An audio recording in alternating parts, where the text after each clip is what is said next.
Welcome to this presentation on Surface and Strategies by Martin James Richards. This presentation is part of my master's degree in photography. Since starting this master's degree, I've been undertaking a major project that seeks to find and photograph, as they are today, the sites of former POW camps in England, Scotland and Wales.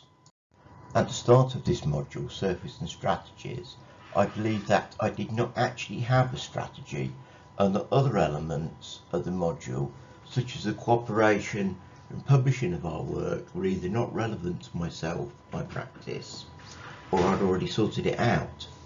I was wrong. I do have a strategy, one that is complex and consisting as it does a number of phases, of which this is only the first phase. This first phase of my strategy is simple: subject matter research in an attempt to find out where the various camps are. Obviously, as with any project these days, I've been using the internet combined with online mapping tools in order to find the various sites and to find out what to expect there when I actually visit the site. In addition to this, I've been undertaking my research within the UK National Archives at Kew, and I expect to be visiting historic England and the equivalent for Scotland and Wales at some point in the future. Having determined whereabouts the sites are and what to expect when I get there, I've been visiting the sites, taking photographs of the sites and any sites I've come across on my journey there and my return home. On returning home, I've been processing my images,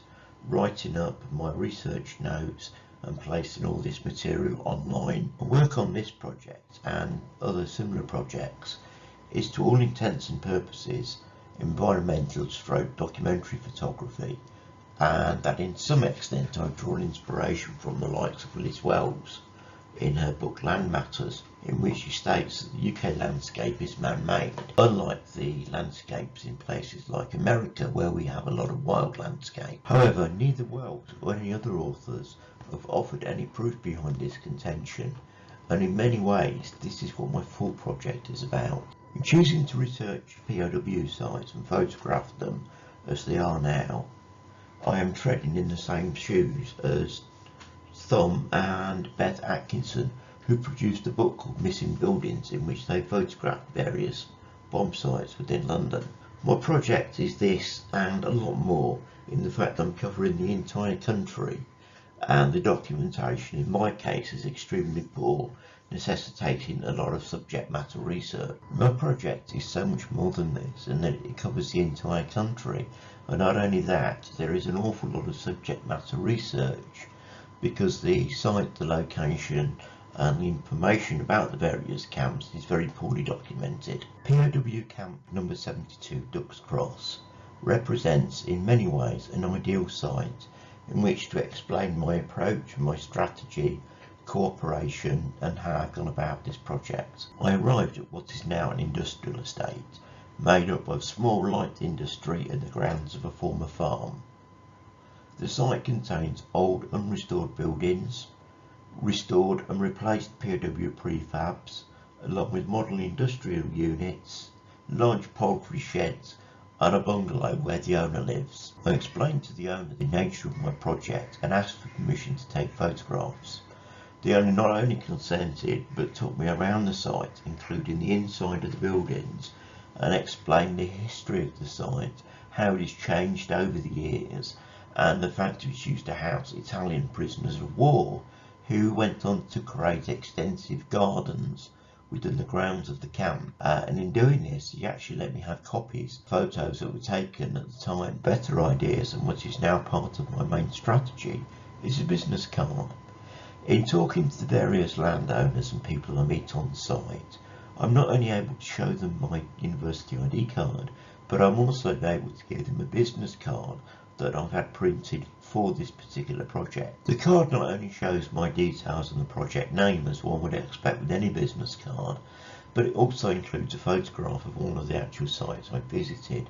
Crookham Common, which is actually at the bottom of the Greenham Common runway. This has proved a very simple, cost-effective tool in getting my ideas across to various people, and it also allows them to contact me having taken my photos and to let them download copies from the website and to request higher resolution copies from myself. When it comes to publishing my work, one of my original concepts of my project was that I would publish the images in the form of a photo book, something along the lines of the Atkins Missing Buildings project or even John Kipling's Cold War Pastoral. In fact, during Surface and Strategies, I actually created a photo book after exploring several ideas, and in the end I arrived at a book that tells a very simple story with minimum text and that follows on from page to page. My published photo book consisted of some 24 images. My intent for the project photo book was that it would contain a number of images as the sites are now, plus original images such as those from Ducks Crossing and research notes and other material. Thus far since the start of my project, I visited 126 sites, and allowing say 8 pages per site, you end up with a book of over 1,000 pages. A photo book, photo story too far. In constructing my work in progress portfolio, following on from several tutorial sessions and trial and error on my part, I managed to create a link to a presentation by which you could select a thumbnail and view the full size image, or alternatively page through the images or by selection of keywords. This portfolio was published as a PDF and works well on tablets and phones using a touchscreen. In addition to the portfolio itself, I've been able to create Google Map and image data overlays. These overlays show the locations of the sites I visited and those that I have yet to visit, and it shows images on clicking onto the actual icons on the map. The creation of the linked portfolio map overlays has brought me around to the idea of creating and publishing some form of interactive website in which I can display by camp and or by site type or using other index data any form in which I can present my work. The publishing of my work in such a fashion as a website or application allows me my 8 pages per site covering new and old images in my write-ups without the expense of 1,000+ photo book or the hernia that you get in actually trying to lift the thing. I have to say the most cost-effective tool to date was the £35 I spent on my business cards. But my other major tool that I've been using in earnest on this module has cost a little more, £1,600 a drone. It has though been a great investment, and it's enabled me to reach places that I physically cannot walk to as I have a spinal injury, and it's also enabled me to reach out and photograph sites, images, locations that I physically can't reach or can't access, or in this case here I've been able to actually replicate a particular image. These images are of High Cross POW camp. Having talked to the owner and given him my business card, he not only agreed to my taking my photographs, my drone images, but he also placed a condition in that he wanted some additional images of the water tower, which he is actually converting into a family home. POW camp number 65, Seatley Plain, also serves as a good example as to why I bought my drone. This former camp lies between Salisbury Plain and the New Forest, and is made up of gorse and scrubland. This camp, except for one small amount of concrete, is not visible from the ground, and as such is extremely difficult to find.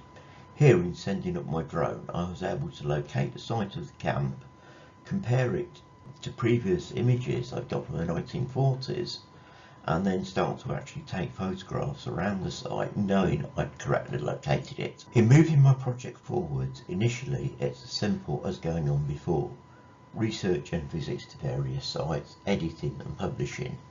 Specifically, I plan in August and September to spend some time in Northern England and Scotland. As you can see on this map, the blue markers are sites I've yet to visit. As I have already said, my work is being done to a strategy, and this project is split into several phases. This first phase, which I'm doing now, is centred around finding the camps and photographing them as they are now. The next phase is one of more research, but this time that research will be centred on obtaining photographs and details of the camps as they were when they were open. My project in phase 1 or phase 2 will outlast my MA. In fact, I've come across someone who has spent 10 years on similar research, and it's my intention to actually run this project on an indefinite basis.